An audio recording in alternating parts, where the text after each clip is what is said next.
Today on The State of Us, the American dream and warfare. Is America's kingdom vanishing?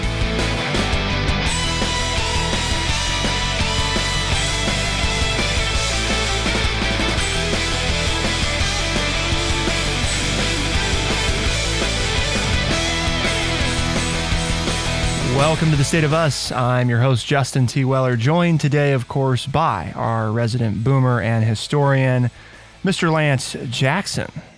Today, we're looking at a guest essay from the New York Times that's entitled America's Vanishing Kingdom. And it is an opinion piece, but it raises a number of interesting topics to discuss. Things like, how is war and economics intertwined in America? And how have different generations of war through the 20th century led to different occupations in the United States, different people doing different jobs? And what exactly does the American dream look like for those people? And then, of course, that brings the comparison of, does that still exist today? Is the kingdom, so to speak, shrinking? Do we have less responsibility on a world scale than we once did? So there's a lot of different things to talk about, Lance, but I'm sure you've got a word of the day for us, no? You know, this is a tough article because it made me think of a variety of different answers for each question that we discussed in the pre-show commentary. So don't get upset if I'm a little bit of a whiffler today. W-H-I-F-F-L-E-R. 2 syllables, so Justin's got a chance. It's a noun. It is a person who vacillates or shifts position frequently in an argument. Whiffler. And you know what I've always said about that, right? That I don't like that political movement back at the start of the 21st century where it said, oh, you can't go back and forth, you know, you're flip-flopping, da-da-da-da-da-da-da. It's like, well, can't you learn something new and then change your mind? No, you can't do that. If you have a belief, by God, you have to stick with it, even if the facts are facts are given to you that show you that you might want to reassess your thinking. That's a sign of weakness if you're a whiffler. So hopefully we'll make you all whiffle a little bit today and bring up some thoughts that maybe you haven't thought of when faced with some of the information in this essay about the American military-industrial complex and its effect on U.S. government policy and social status in the country. Just for some context about the size of our military and the role that it plays, the U.S. military as spending in 2021 amounted to $801 billion, Lance, which is actually a slight reduction from 2020. The U.S. military burden decreased slightly from 3.7% of GDP in 2020 to 3.5% in 2021. This, and here's the thing that I think is amazing. This comprised 38% of the year's total military spending worldwide. Mm-hmm. So you add up all military spending worldwide, and the U.S. is responsible for 38% of all that spending. The U.S. spends the most on national defense compared to India, China, Russia, Saudi Arabia, United Kingdom, Japan, South Korea, Germany, France, and Japan combined. We are the police force for the world. Now, while we do spend more than any other country, it's definitely worth pointing out that our nominal GDP is also the largest globally at $20.49 trillion, according to the International Monetary Fund. So, yes, we do spend more on defense than any other country. In fact, more than all those countries that I mentioned combined. But we also have the largest nominal GDP of any country in the world as well. Interesting, though, the way you phrase that. We spend the most on defense. So all of these military bases around the world are to defend us here at home. So are we defending or are we agitating? The contention would be that our defense department is not just about defending geographically our position, but also our, and here's the vague thing, right? Our interests worldwide. That's the nature of the Defense Department. But we are, under President Trump, this whole idea of drawing in our borders, right? We're going to build a wall. So are we just going to defend? Are we just going to hunker down here in the 48 connected states and the 2 that aren't connected and say, okay, the rest of you can just do whatever you want, but we're going to defend our borders? And then we would be the Department of Defense. Is that where we want to go? Are we becoming so nationalistic that we don't want to mess around? I mean, we pulled out of, the Middle East. We've said, we don't want to have anything to do with that. And, well, we'll help Ukraine fight Russia, but we're not going to send troops in. That's not our fight. And it used to be those were our fights. It's exactly what we did do and how we became the world power after World War II. Because we did get involved in fights all over the world. We were defending democracy around the world. And now we tend to say, yeah, not our fight. You guys go ahead and knock it out. We're just going to hunker down here in the United States and let you guys all have at it. And full disclaimer here, right? I've got family in the military. Your brothers in the military. We're not anti-military. It's like, but what's the focus of our government and how it's using its military? Is it to do this work of defending freedom, or has it just gotten so big that we have to keep it around because it affects the economy so much?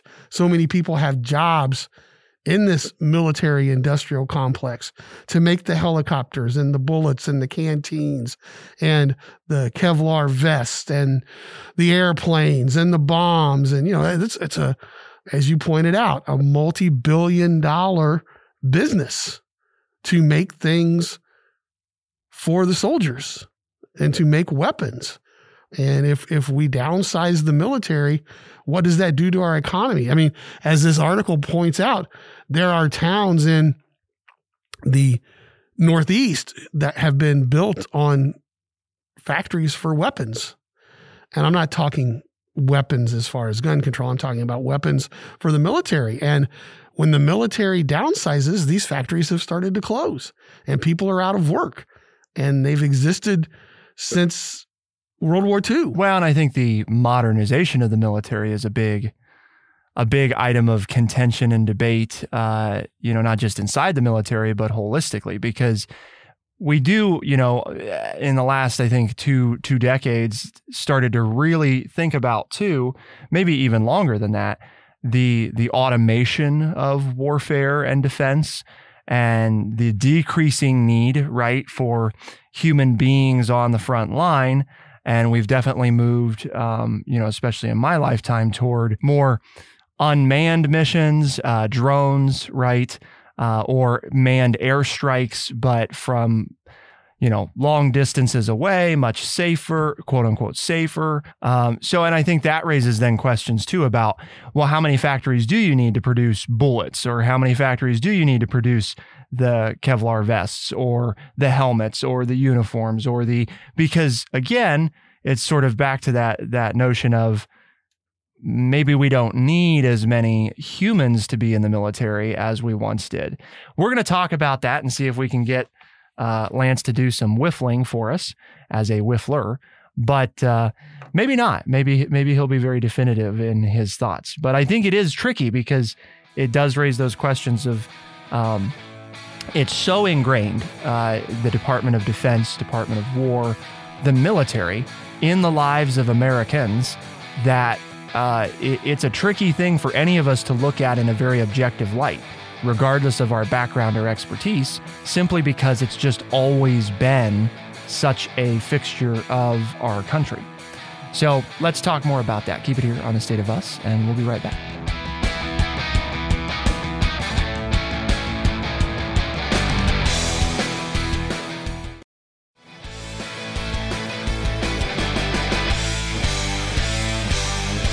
Department of War, Department of Defense. We've changed things over time, and of course there was, for many years of our existence, Lance, we were not a world power. We weren't even one of the world's most important economies for a time. It was an upset victory that we became a nation at all.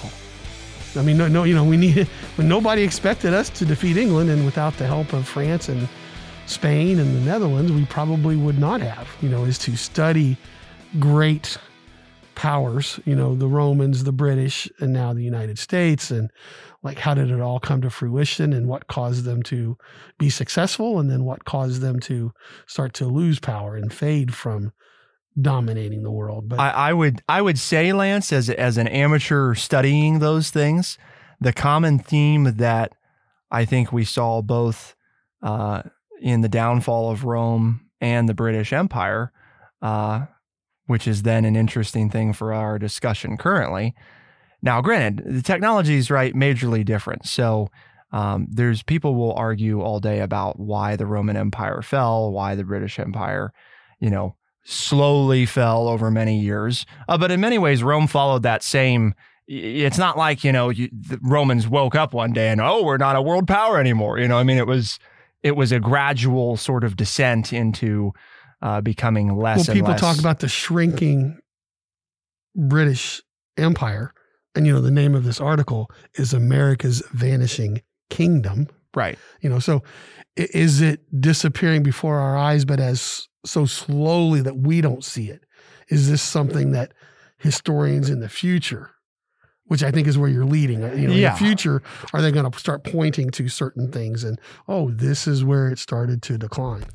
I think that, part of what or is it all bull hockey? Is America gonna rule forever, man? Because we're Americans. I think that a big part of it is, if you look at both of them, one thing that was definitely a major contributing factor is that it became difficult to know what the national direction or focus was. They both became for their respective times, they became incredibly large, lots of territory under their control or under their influence, and people being unclear about the direction of what are we trying to do, why, to what end are we doing this?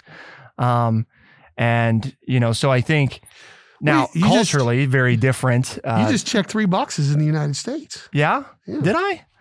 Oh man, I didn't even realize, Lance. As you were mentioning this, that describes us. Yep, that describes us. Now, that describes us. I will say that I think but there's a but here, because you're saying yes because of modernity and technology, and so those may not play into. I think one of the biggest differences is we do live, and I think this is being driven home right now by the supply chain issues worldwide, right, is we live in a global society, whether or not we want to accept that. Now, we may be shifting that mentality, but it's not the same as it was then, in that we are so interconnected to the next closest power in the world, that being China, right now. And obviously we've started to think some about, do we want to be this dependent on China? And does China want to be this dependent on us? But when you have those sorts of situations, China owns obviously a huge portion of the United States debt.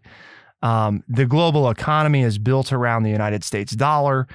It doesn't mean those things can't change, but it was vastly different, I think, back in those times. We've integrated a great deal more across the world, and to remove the United States from its position, while is theoretically possible, I think is certainly a bit more complicated than what took place in the slow degradation and downfall of those societies. Doesn't mean I don't think that some of the same indicators are there. Some of the same things that those empires were seeing, those kingdoms were seeing at the beginning of their end, I think we are seeing. But that also doesn't mean that we can't change the direction of that either. Is that bombastic American patriotism speaking there? Because as you're talking, I'm thinking, you're usually the one telling us about it. It's a great country. The famous, Boston Tea Party occurred because the King of England had close ties with a place called the East India Tea Company, which was losing money, East India Tea Company. So the tea was coming from India, which was another British colony. And he decided to dump that tea into America because, well, hey, the Americans won't care and we'll just send it all to America and ruin their economy because the East India Tea Company is a big supporter of the crown. And you see my point. And I don't know if that's, as you said that, it's like, well, yeah, I can see where that's, a possibility. But at the same time,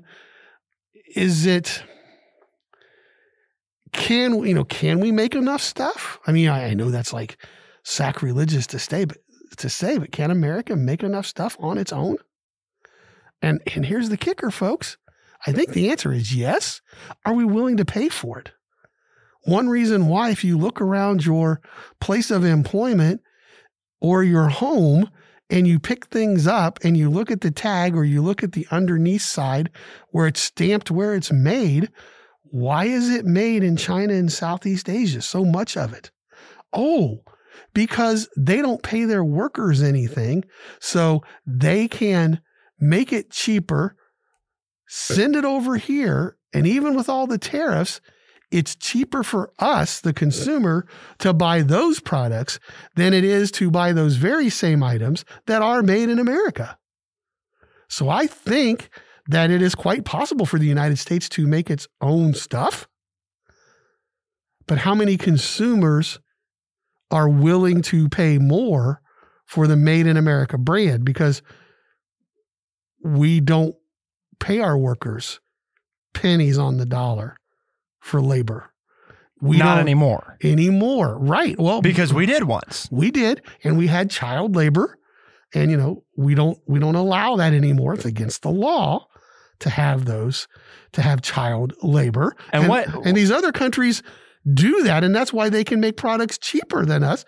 And we can rail and say, "Oh, we don't like this one." And when you go to Walmart or Target or Meijer or wherever you do the majority of your shopping, just flip at the tag on that dress, on that t-shirt, on that little urn that you're looking to buy, or that patio furniture, and see where it was made. And then tell me how. Well, but that's different. I can't afford. Okay. But then don't rail against the United States starting to lose power when you don't buy American goods because they're more expensive. Because we pay our workers. We think that everybody who works deserves a living wage. And these countries where many of our goods are made in don't do that. So just accept. Don't turn a blind eye. Don't say, well, I'm not going to face that because that's just, I don't want to think about that 7-year-old that made my tennis shoes. That's just not who made 10 cents an hour. I can't think about that. I just want my tennis shoes. Okay. Understand what you're supporting. Interestingly, too, many of those changes in rights and ideology and thinking about defining, who are we going to be as a country? What do we expect as workers? What are we going to make? What are we willing to pay? Those all seem to be very closely tied around our major conflicts that we were involved in the world, too. Not necessarily always a direct result of them, but either immediately preceding heading into world conflict or coming out of world conflict often was, I think, things that set the tone and direction for, what was the American way of life going to be and what did we expect from the things that we bought. And it all plays back to that idea, I think, that the article points out, which is,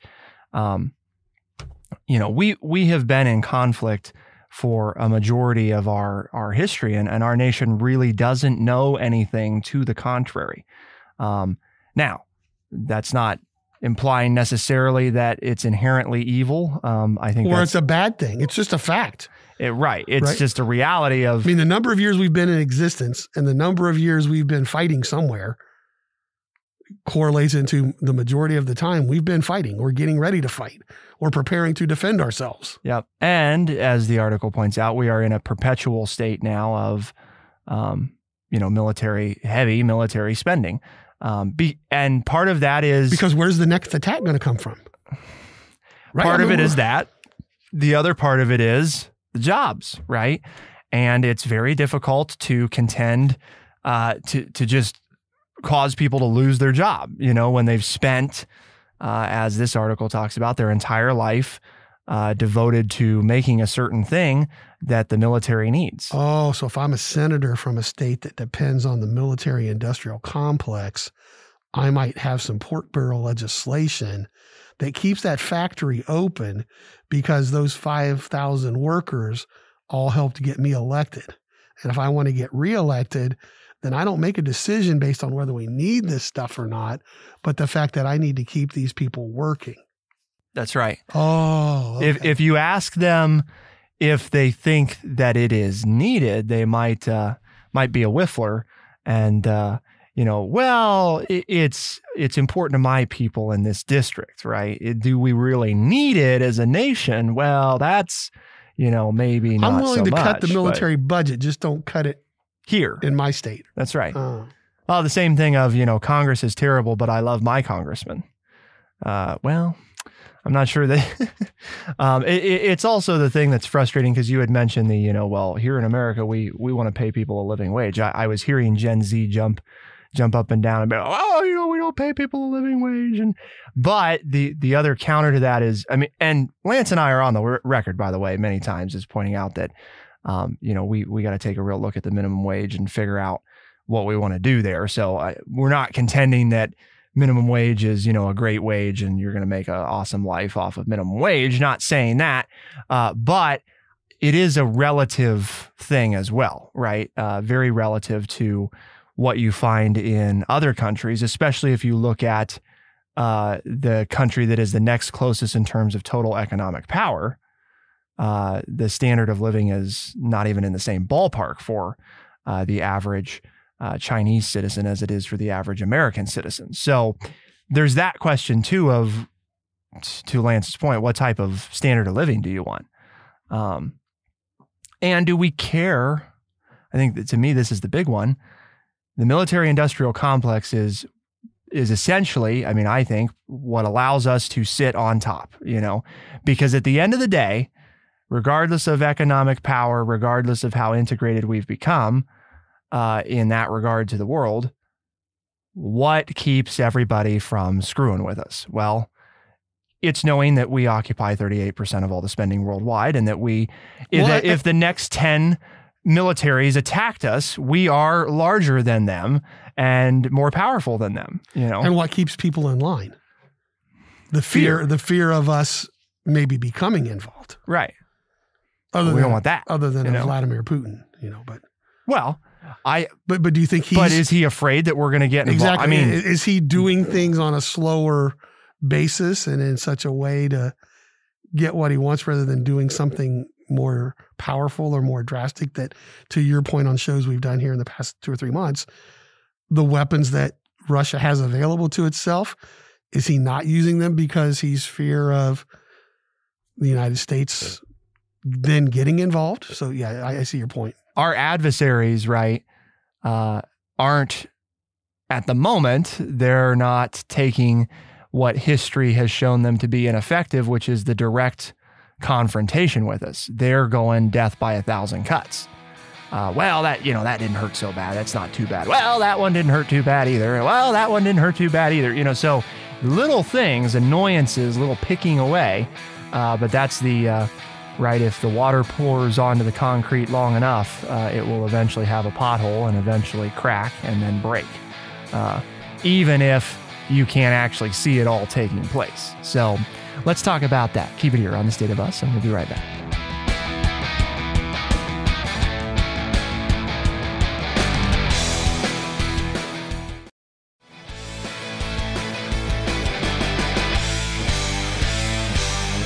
That is always the way to freedom, isn't it? Somewhere ahead, in another place, at a future time. As I watched the coverage of the withdrawal from Afghanistan on the news, I couldn't help thinking of my father. Some scenes would have struck him as very familiar. There's a helicopter. Here is the rescue. Those are the ones left behind. Many have said that Kabul is a replay of Saigon.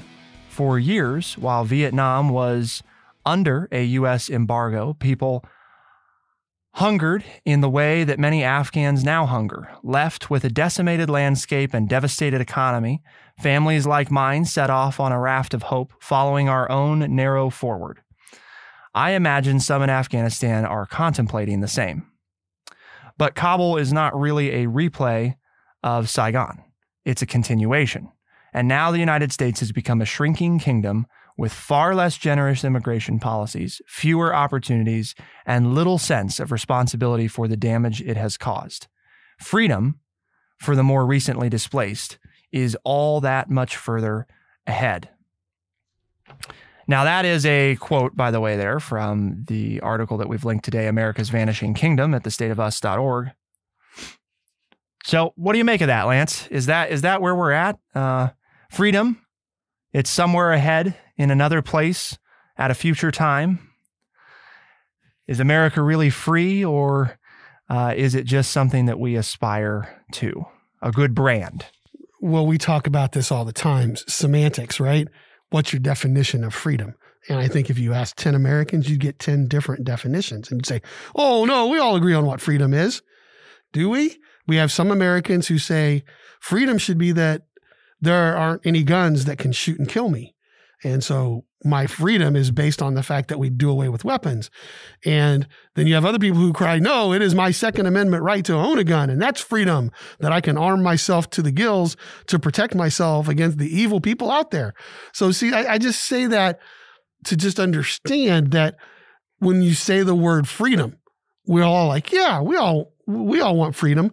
But if you try to pin people down onto what that means to them, I think you'd get multiple differing answers that can't coexist. So I think that statement hopefully gives one pause to think, to maybe look at things a little bit differently than we do. Because it is true, right? I mean, we do have less, we don't want immigrants in the United States. That is the common theme that the majority seems to be pushing. And you and I have discussed it multiple times. Well, is that one of the reasons why there's a job problem? There aren't enough people in America looking for a job to fill all the jobs that are available. Well, in the past, our history is, we're going to bring in people from outside. Go all the way back to colonial times. We didn't have enough people to build ships. So we went to the Scandinavian countries and recruited workers. Hey, come over here and we'll give you some land and you can help us build all the ships that we need to sell our goods across the seas to Europe. So, when we needed workers in World War II, we went across the border into Mexico and said, hey, please come and we'll offer you jobs and wages. And then, the economy got bad, so we're going to ship you all out. I mean, it's been a love-hate affair with immigration in the United States. And now, not everybody, because some of us aren't worried about immigration, but many people are, and there's talk of this wall and stopping immigrants. But at the same time, we don't have enough workers. You get mad because you go into a place of business and you have to now check yourself out or stand in line to be waited on because there's one person running around trying to service 10, right? So maybe it's not the checkout, but you need to pick up your prescription at the drugstore. And there are 10 people waiting in line because the people that are also shopping in the drugstore all have to use the same register because the register at the pharmacy is the only one open because nobody's working the register because they can't find anybody to work, right? Or you go in to pick up something at your local convenience store while you get some gasoline, and there's one register open because there's only one employee in the store and 12 people waiting. Oh, but we can't have immigration. So, I mean, to this author's point, some of this, you can look at things and say, yeah, she has some valid points here, and what is happening to the influence and power of the United States? How many people are paying attention to us anymore in the ways they used to? How many people are quaking in their boots about what the United States is going to do? And that may be a good or a bad thing. I'm not judging, but I think it's a very very easy, Blue. I think it's a very easy stance to defend. So something that I want to point out, because as you were talking, and it occurred to me that, Americans use the word freedom a lot today. Very popular word. In fact, historically, since we're aware of the mentions of the word freedom, so from about 1800 through today, it's never been used more than it is today, the word freedom. But there's another word that used to be used a lot more that has declined substantively in use, particularly in this country, and that word is liberty. Freedom is the power or right to act, speak, or think as one wants without hindrance or restraint. The absence of subjugation to foreign domination or despotic government. Now, if we look at liberty, it's the state of being free within society from oppressive restrictions that are imposed by authority on one's way of life, behavior, or political views. There is a difference. There is an important difference there. Liberty was in an all-time high use at the beginning of the 1800s. In 2019, it is standing at like 1/5 as commonly used as it was then. So I think the other thing is, you talked about, if we ask 10 Americans, what does freedom mean? I think if you ask 10 Americans today versus if you ask them in 1800, it'd be very different.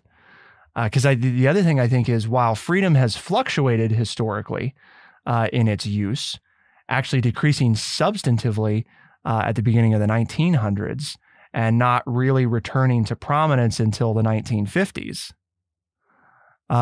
Just an interesting... From 1850 through like 1945, the word freedom was at its all-time low in this country, while liberty has been on a steady decline ever since 1800. It's never really returned in prominence.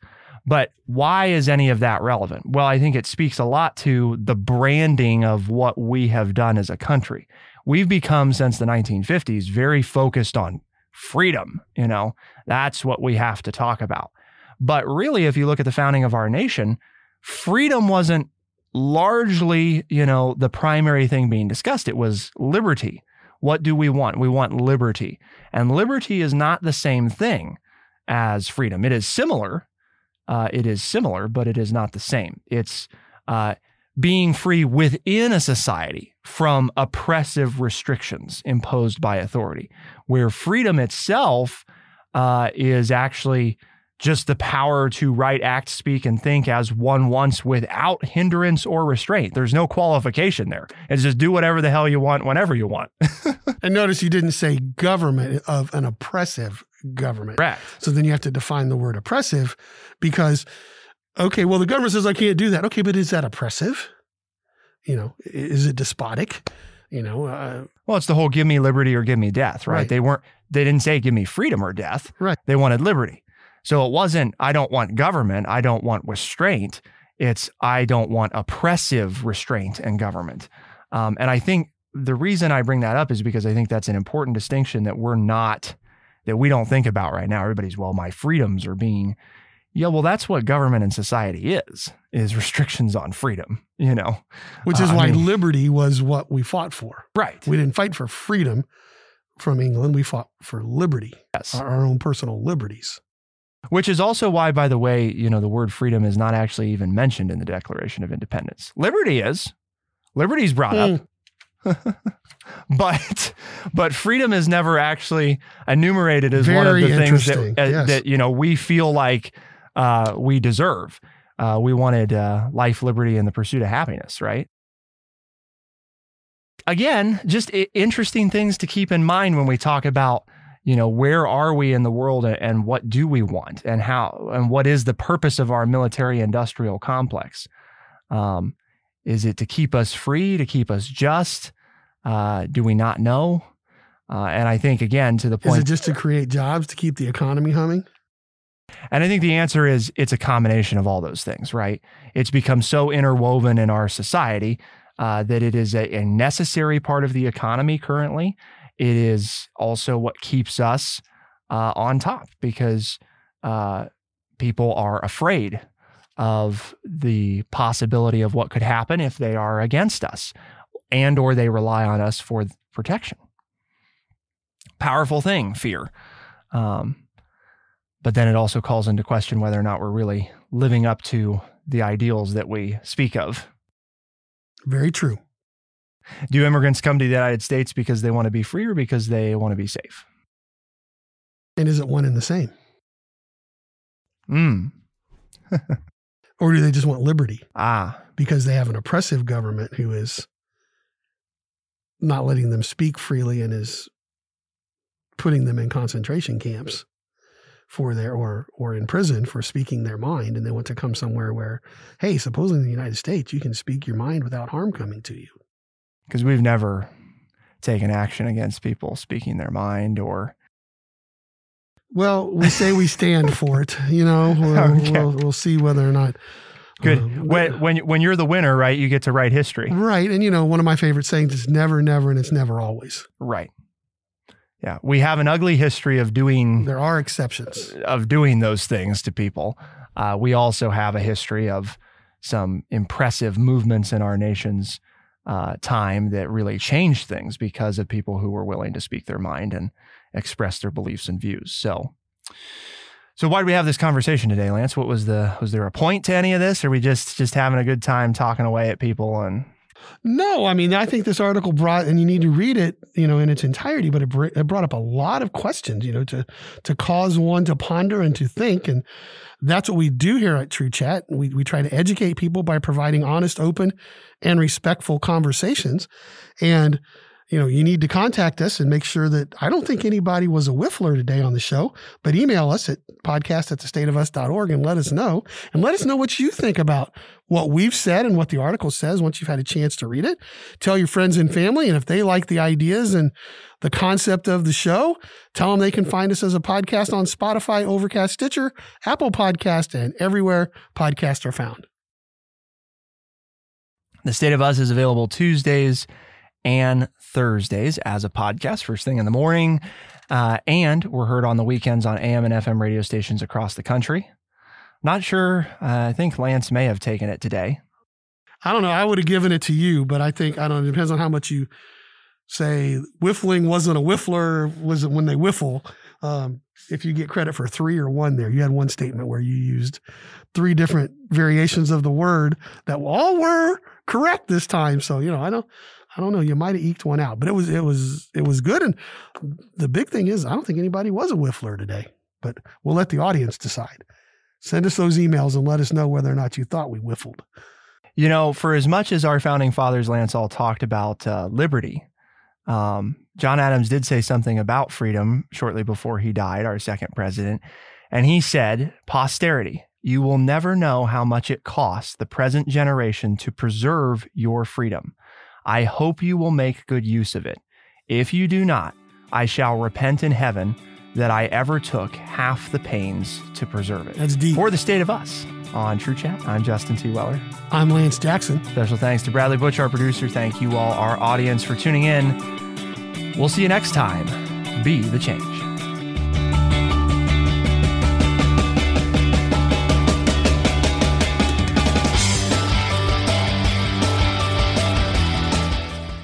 Be sure to check out our website, thestateofus.org, for books, articles, and all the ways to tune in.